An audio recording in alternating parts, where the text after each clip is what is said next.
There was never a time where there wasn't Mark and Jamin or Jamin and Mark.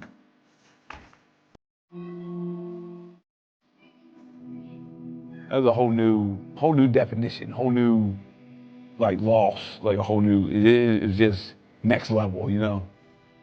What is this life but vapor in the wind? I mean, we all got an expiration date, you know what I mean? And we don't know when that expiration date is, but man, he, like, what a life lived. Like, he knocked it out the park.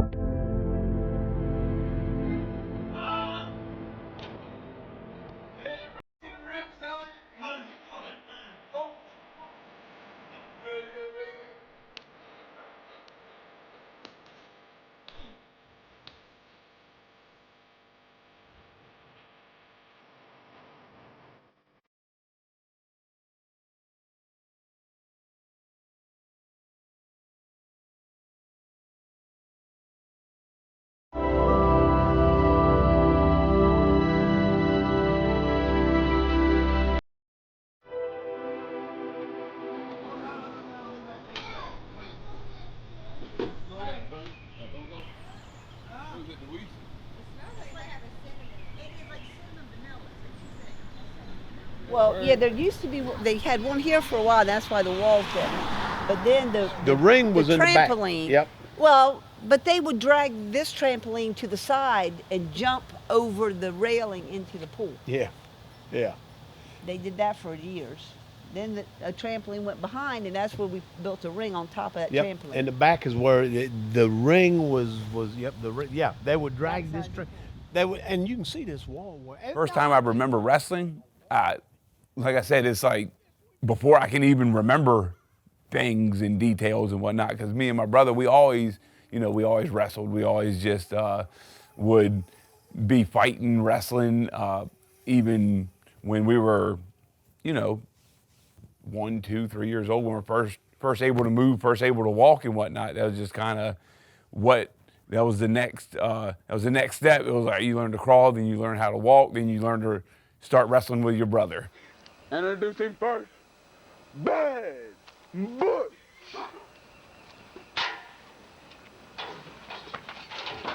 Oh my God, he got him with a lead iron pipe. Oh, Club James is down. They would watch videos in the house, and then they'd go out there and do what they saw in the video and film themselves a lot of times. Go back in, see how they did. So, well, that wasn't right, that was right, that worked, that didn't work. And they basically trained themselves. Oh, pile driver by Dick Dudley. Club James is dead. Oh, and drops the big elbow. I can't. Oh, no. Oh, no. Oh, no. I don't know that you get too many Mark and Jamins. They definitely share something. They probably should have just been twins. They should have came at the same time. We were, beyond the best of friends and everything. We were just buds, and we were two peas in a pod, and just would, no matter what we were doing, we were both fully invested, and we were doing it together.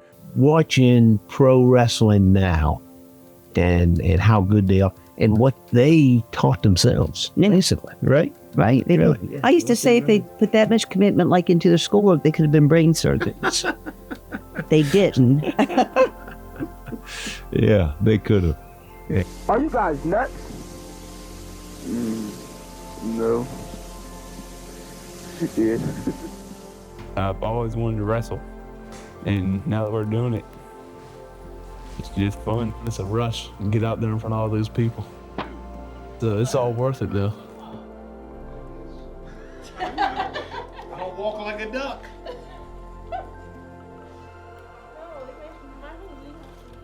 The kids dumped this out, and I thought the paper was on here, and he called me on the phone. Here it is. Isn't that funny? Okay, I can tell you when the date on here. March the 2nd of 2000. He was talking to me. I was writing notes. He said, I got one word, phenomenal, and I wrote that down. And then he said they've got excellent high spots, high-risk moves. Their basic footwork. May 20th, 2000 was our first match. And their opponent, 44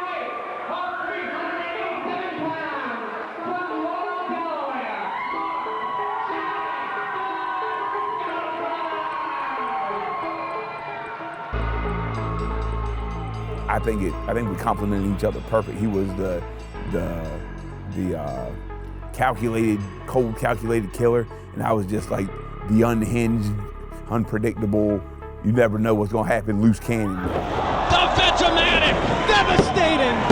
Briscoes not wasting any time getting this ladder war started, launching the ladder inside the ring and taking the fight to Steen and Generico. I'm talking about click the TV on and boom, there he is. You might gotta adjust your rabbit edge, but that's about it, baby. That's all you gotta do. That's all you got to do, baby. We're bringing old school pro wrestling back.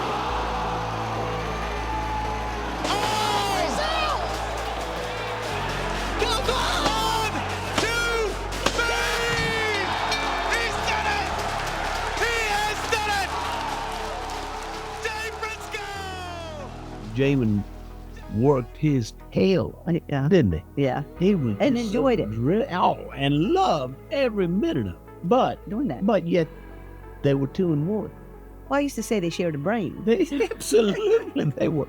They knew what each other was thinking. We were, you know what I mean, established, comfortable, confident. We knew I knew what he was going to do before he did it. He knew what I was going to do before I did it. We just were such a good unit and so in sync with one another. 10 years, baby. Man, it's crazy when you think about it. It's been 10 years already. But you know how the old saying goes. Time flies when you whooping ass. Them boys been whooping ass for 10 years now. Man. No, my fault, G. I ain't mean. Maximum movers will pack for you. Move for you. And help you. Elbows, man. Oh, man, chicken. I ain't ready to catch you, son of a bitch. Jamin was very, this is it, this is it, this is it. And Mark was very, okay. But in the back of his mind, he's got his own plan. Yeah.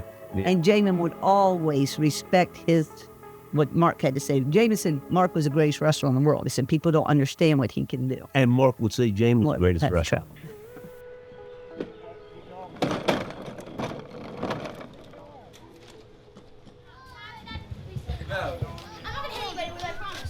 Well, not right now. Here, I'll give it to you in 1 minute. This is the old barbed wire bat. One of our favorite styles of wrestling was the old hardcore deathmatch style. So we got a staple gun and got some barbed wire and a wooden baseball bat, and we made our own barbed wire bat. And this was part of the backyard wrestling experience for the Briscoe brothers. Right. Don't. I promise I won't hit any of my siblings. Yeah. My cousins. I won't hit any of my cousins. Yeah, the teeth. Yep, that was the accident. He says it was an accident anyway. So he was about to hit the other guy with a chair, and as he's winding back, I was just turning, and it was like perfect timing. As I'm turning, he's winding up, and it's just so right here. If you take a metal steel folding chair, it fits right perfectly right in there. They were jumping off roofs onto barbed wire, and yeah, it was just crazy. Sentence disintegrated, but the barbed wire's still here. It was, yeah. We were kind of hardcore wrestlers. You know what I mean? I guess we still are, but I mean, that was our thing. Like, we didn't know what the hell we were doing, like how to bump or anything, but we were just out here doing it anyway. Jamin was always the fun. He was crazy. Friends to everyone. Like, he'd load up everybody after school and take them home all around town and in the back of his truck, and just always very kind and loving to everyone. As we got older in high school is when we started dating, but we were best friends before it. So he turned into the biggest sucker. I mean, there had never been a girl that had just completely switched up his whole schedule. It was like Ash. He'd come in this house and it would be mass chaos. His head could explode as soon as he walked in, though. It was fun. The kids and him were always doing crazy stuff together. I think just when we built this house and started to have a family, that's when like it really became us. This is my mom and stepdad and my brothers, and then that's my dad and stepmom, and then that's before a couple babies. Oh, I was getting ready to say, where is she? Steph's dropping her off on the bus when they come by. Come on. Picture of all things. Are you asking me? Go get her. What happened to your mom? I don't know, it was really fun having like a dad as a wrestler and having an uncle as a wrestler. I feel like we used to be younger, so I would always be like scared like that they're gonna get hurt. I used to be scared I'm getting hurt too. Now, I guess you've been doing it for so long, I know they ain't gonna get hurt, so I'm good. I just like watching him. I get mad when he loses though.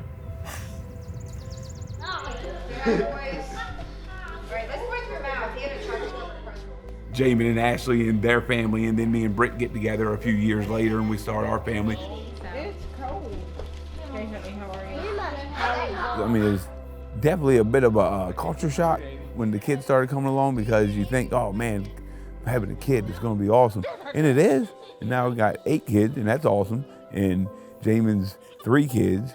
We're all part of each other, you know, we're all part of each other. We share genetic traits and genetic makeup, but also personality and emotional and, you know, spiritual.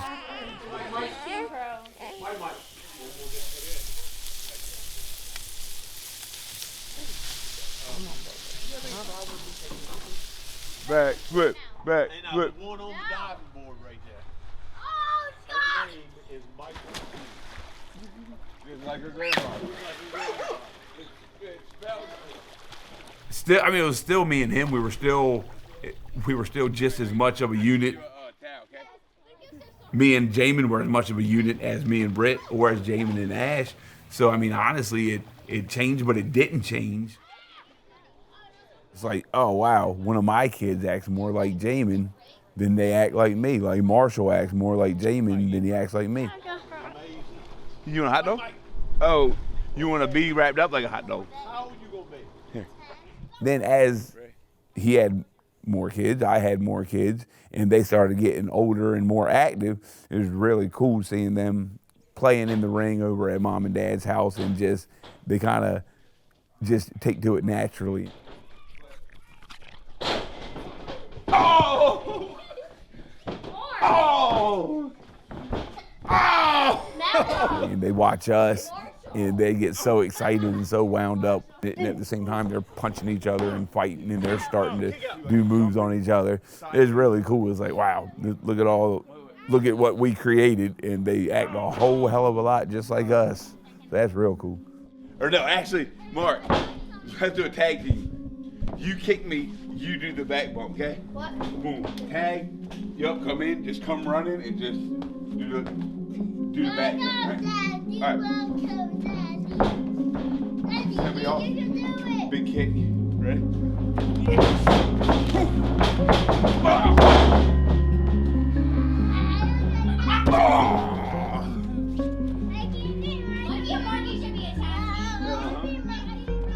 I feel like I'm like my dad because like I always wanted to like overdo stuff in sports, and I feel like he was like that. Yeah, I feel like we're both like really competitive and like athletes, or all 3 of us are, and how he was. As a wrestler, he seems like super scary and like super mean, but he's not at all. He's like so nice, would do anything for anyone.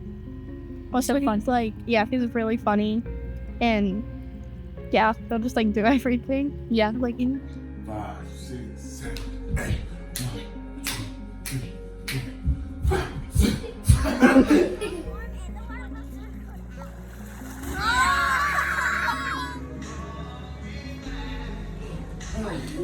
3, 4, 5, 6, 7, 8.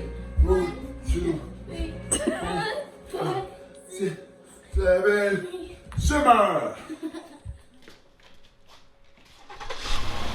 There's only 1 seat left in the back.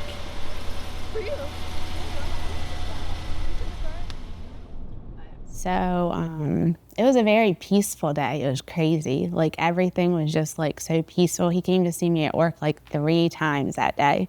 That morning he had sent me a text, which I didn't see it until later in the day. He just, you know, I don't know if I didn't look at my phone, whatever, but it was a picture of a rainbow, his back door, off his back patio or whatever, just a beautiful picture of a rainbow. And I think he had posted it on whatever online, said, "God showing off this morning." But this day, there was such a peace about him. It was almost like he knew without knowing. Overnight, a deadly crash in Delaware left fans of pro wrestling stunned and in mourning. One of the victims was a legend in the industry. Pugh lost her son Jamin in a car crash Tuesday night.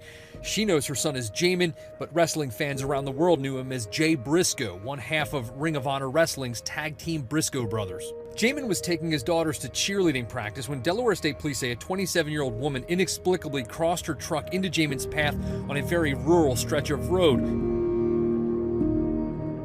When we got there, it was like a scene from a movie. It's just not, and you go into like complete shock. You know, all the emergency vehicles are everywhere. We're running towards, they have Gracie, like, I could say thrown on a stretcher. Obviously they didn't throw her, but that's what she looked like her body was just limp. I remember a lot at like the accident scene. I like could smell a ton of smoke, and I like just was looking around. There was blood and glass everywhere. I can hear Jayleigh like screaming, and I looked up and I like saw my leg, and it was so bad. It was like the bone was popped out, and it was, the whole time I was just like thinking that I need to get back to cheer. And then like I found out I had a spinal cord injury, and I was like, well, honestly, I thought it was like a dream because I was like, why did I just fall asleep before cheer? Like that's so weird. And I tried to follow her into the ambulance, and they wouldn't let me. And Jamin's cousin was actually there with the fire company, and he was telling us, you know, it's not good. No one ever said the words to me that he was gone, but I mean, I know.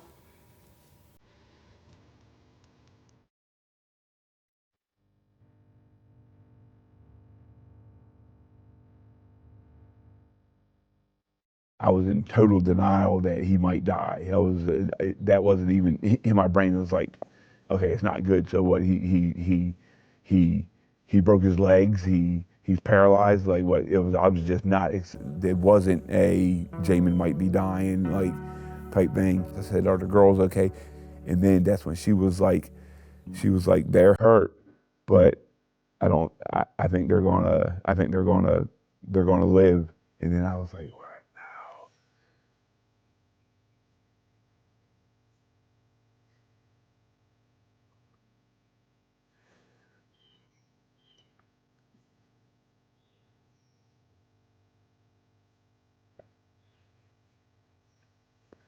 And then she was like, she said, I don't think James is gonna make it. And I was like, you know, to think you could lose a child, any parent will tell you that thought, you can't even think it through because it hurts so bad. If I talked about this would happen, this and then this, and walk through that night, and it would go, I can't get out of bed. Put me in a hole and cover me up. No way. That means like a lot to me, knowing that like his last moments were like with us, and that like they were super good. He seemed so happy throughout the whole day. Yeah, he said it was gonna be a good day that morning when he woke up. Yeah.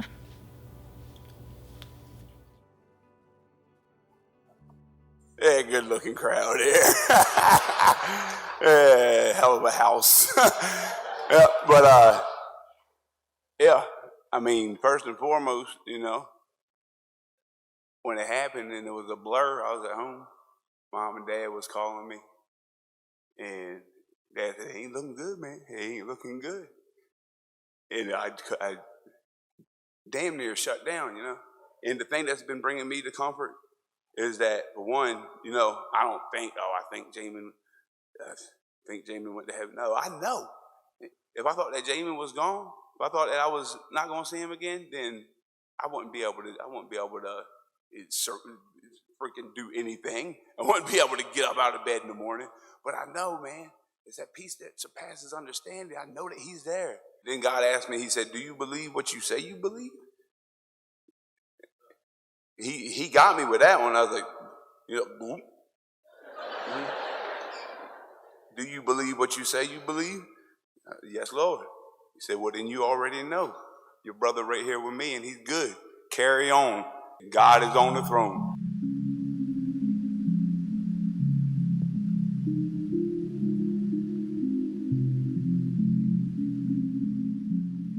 Followed the ambulance. So when we got there, that's when I went to see them. They were both in and out. It felt like hours out there waiting for someone to come and tell me how they were. Like, no one even came out and were like, they're breathing. Like, the first, and then when they did come out and the doctor was like, Gracie's back's broke. She's paralyzed from the waist down. Jayleigh actually had way more injuries, but just was able to walk. Like, she had more severe things happen to her. I don't even know what I processed during the time. The community immediately, like, there were so many people there ready to do whatever needed to be done. Jana and Mike took care of Gannon. So he was here while his sisters were there. And he really struggled for weeks coming up to the hospital. And I just don't think he wanted to send you to be like, can Gracie walk? Can Gracie walk? It was definitely a hard recovery. I just couldn't ever get discouraged, and I just had to focus on getting better. I was like, I have to do this because, like, I can't let my dad down by giving up. Yeah, my dad would definitely want me to keep pushing, so I just thought that. You feel like that helps you with your arms? You gotta be sick. This is so dumb. This is looking so much better from the first day you walked. I'm definitely happy I didn't give up because, like, if I did, like, I don't know if I'd be able to walk right now. I feel like if I didn't, I would not be, like, be able to do all this stuff. Like, I wouldn't be able to cheer right now. I wouldn't be in school right now. Happy I did too. Oh yeah, she's amazing. She is just like Jamin, will never give up. They would bring a wheelchair and say, you're gonna need another wheelchair in however many, and she's like, well, I'm not gonna need that wheelchair. And they'd give her like a brace, a full leg brace, and we'd come home and a week later she'd take one of them off.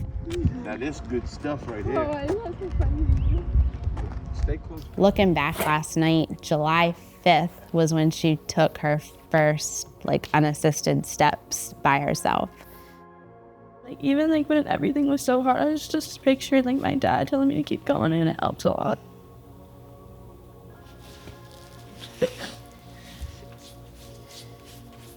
Jayleigh and Gracie. Well, they're, first of all, with what they've been through, they're absolutely amazing physically. That Jayleigh is 100% back. Goodness gracious. I mean, you saw with that thing on her leg, and you know that she can do it all. Gracie has too. They've stepped up. They've been a great support for Ashley. You know, looking back, Lord knows I'm not glad they were injured. I don't mean that, but that was a focus for all of us, especially Ashley, to keep us going. Every milestone they hit was a good thing for us, you know, positive, and that helped. It was a lot to be dealing with. Everybody's always, you know, you're so strong, you're so, and I'm like, I don't know that I had a choice, you know? I don't know what else you do in that situation. But, yeah.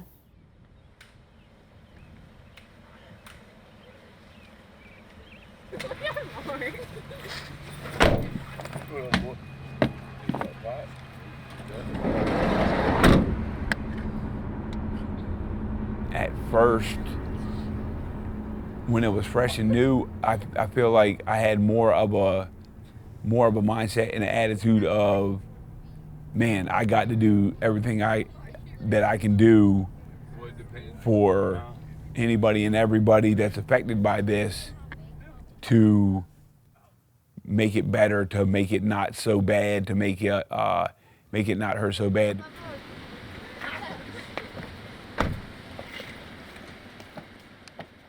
like this last year has been harder than the first year. To like, I think the first year was so like heavy with like things happening, like constant people at our house and like trying to, you know, heal the girls and make sure Gannon was taken care of. And like now everything's like, and I've had like lots of time to think, and it just has been a lot more emotional this year. I feel like as much as I hurt for myself, like you hurt for the kids, like, because that's something they have to carry forever. Just like going to cheer or watching Gannon's football games, like to know like he's never gonna be there for all those moments. Like Gannon's about to start driving and he just got a truck and those kinds of things. Like it's hard, the big moments that he's not ever gonna be here for. I mean, I know he's here, you know, but like they don't have him there for those things. We're big hunters, and when we hunt, we got a text thread. It's Jamin and Chicken and me and Gannon, and that's You've never taken Jamin off it. We still use it. I know. Yeah, we still use it. Yeah. It gets some things, like Jamin had a white Silverado. Well, for months. I said, nobody will have a white truck, and nobody will have a Silverado. Well, Gannon got a white truck, and I got a Silverado. And, you know, it's almost the opposite now. It's like, okay, we still have a white truck with Jamin's son in it.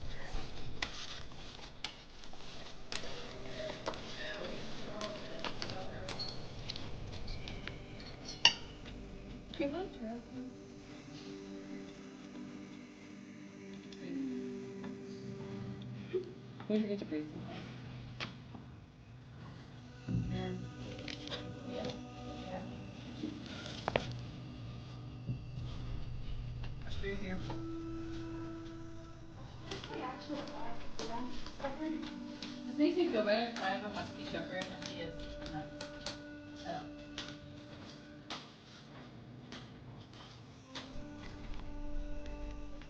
When he passed, you know, at first I thought I was gonna just quit wrestling.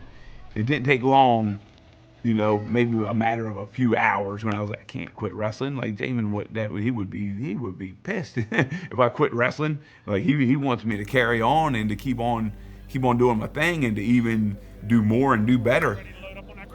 Yeah, oh yeah. Man, I'm so late, I'm about to get fired, man. I'm sorry, man. I'll get you afterwards. Yeah! Come on, Mark. Go for your brother, baby. Yes,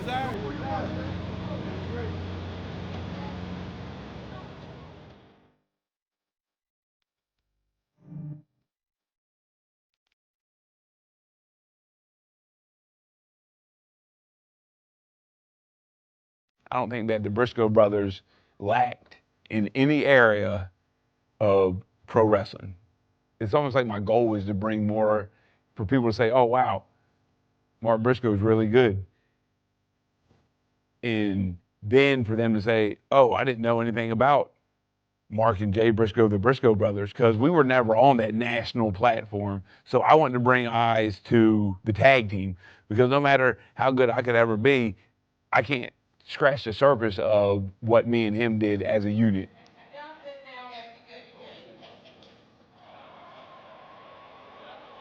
Wrestling is like my therapy. Like if I can perform well in the wrestling ring and in my work, and I feel like I'm doing justice to the Briscoe brothers.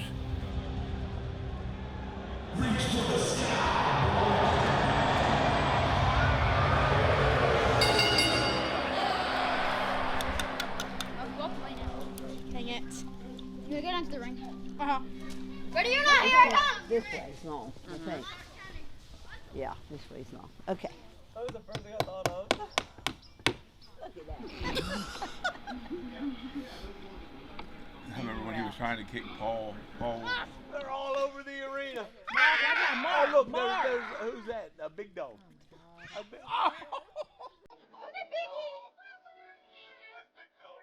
Anybody that looks at us, please, we want them to know that God is on the throne. God is in charge in this story. We don't know what the chapters are, but we know what the end is. I don't know, it's crazy how they, say time heals all wounds, and I don't necessarily, I wouldn't say that's the case, but time definitely heals over the wound. I mean, the wound is still there. It's not like I don't miss Jay any less, but it's like over these past couple years, it's almost like now there's no option. I can't do things with him anymore.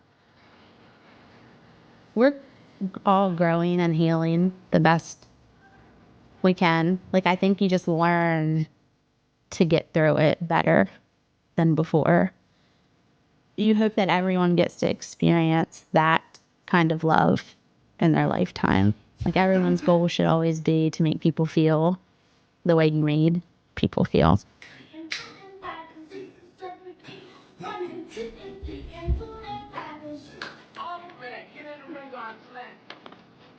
Now who's the man? Get in the ring. Yeah, there's still two. Two are still one. There's no question. There's no question. He says it every time chicken comes out. He's reach for the sky. Reach, and that's so much more than just reach for the sky. Reach for the sky. In everything you do. That's right. Reach for the sky. Yeah. Yeah. And God tagged him in. So we have to keep reaching. Of course, not for a second would I, if I could click a switch, and of course I'd have my brother back and, just have January 17th, 2023 just never happened. But, I'm not, I guess I gotta focus on staying positive. Like, I gotta stay positive for my family, my kids, mom and dad, his kids. And I mean, so I think where there's been a lot of pain, there's also been a lot of growth as well. Don't push her. No.